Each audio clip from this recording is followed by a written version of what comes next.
So the Breeders' Cup Juvenile Turf Sprint, it drew a field of 12 in here, four trained by Wesley Ward, who, as we all know, American-based trainer who's made history by winning a number of Group 1s at Royal Ascot. Lady Arella was his first, and so he's been a staple at Royal Ascot in addition to running in other Group 1 events over in Britain. And he has four fillies in here running against the Colts at the 5.5 furlong distance, $1 million here for the 2-year-olds. Open race to Colts and Fillies. He's got four in here, and the four that are in here, of course, are Shang, Moonlight Romance, Stillwater Cove, along with Chelsea Cloisters, who was second in the first running of the Indian Summer Stakes at Keeneland, a very exciting event in which she was on the lead the whole way, seemed to have the race won until Strike Silver came from out of what we call came from out of the clouds from above, from way back, from last to first, to catch her in the shadow of the wire. A very, very impressive, explosive performance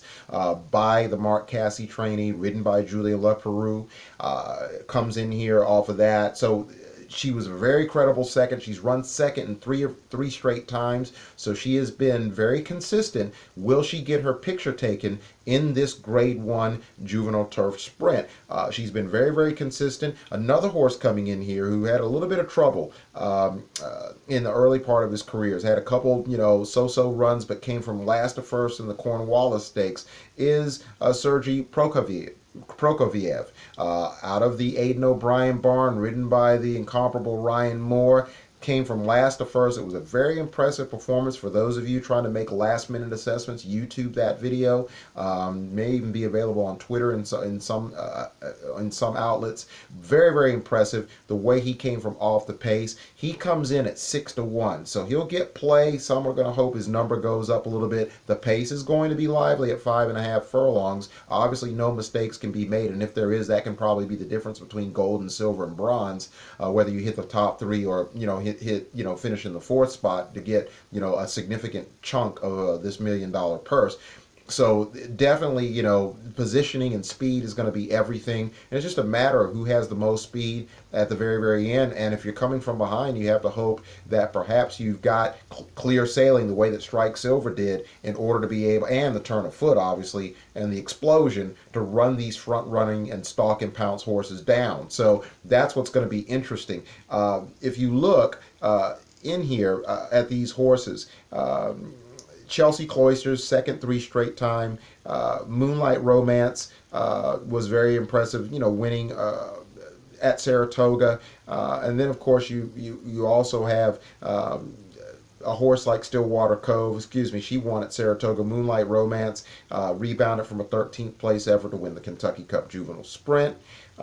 So the turf sprint there. So there are a number of interesting horses going in here. One of the horses that I really like is Well Done Fox, who was second to Sergei Prokofiev in that Cornwallis. He's been, a little bit up and down, finishing 8th first, 7th first, and then he's been second in his last 2 starts. So his last 3 races have been very good, winning and having 2 second runner-up finishes. I think he comes in here, he's 12-1. William Buick gets the mount for trainer Richard Hannon, and I think he's one of the ones that could really factor in here in this race, around these 4 fillies that Wesley Ward is going to saddle in this race. I think he's very, very interesting. He's got a nice turn of foot, as does the winner of that Cornwallis Stakes in Sergei Prokofiev. So I think those horses. Soldier's Call, of course, may be the favorite. He's 9-2 right now.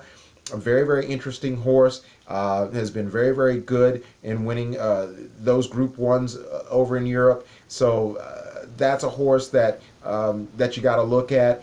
And of course, Strike Silver is very, very interesting because, he's also got a win over the Churchill Downs track, and then he was just devastating coming from way from nowhere in that Indian Summer Stakes. And I think he's a very, very interesting colt in here, and I'll, let you know how interesting I think that he is when I decide to, when I give you my picks in this race.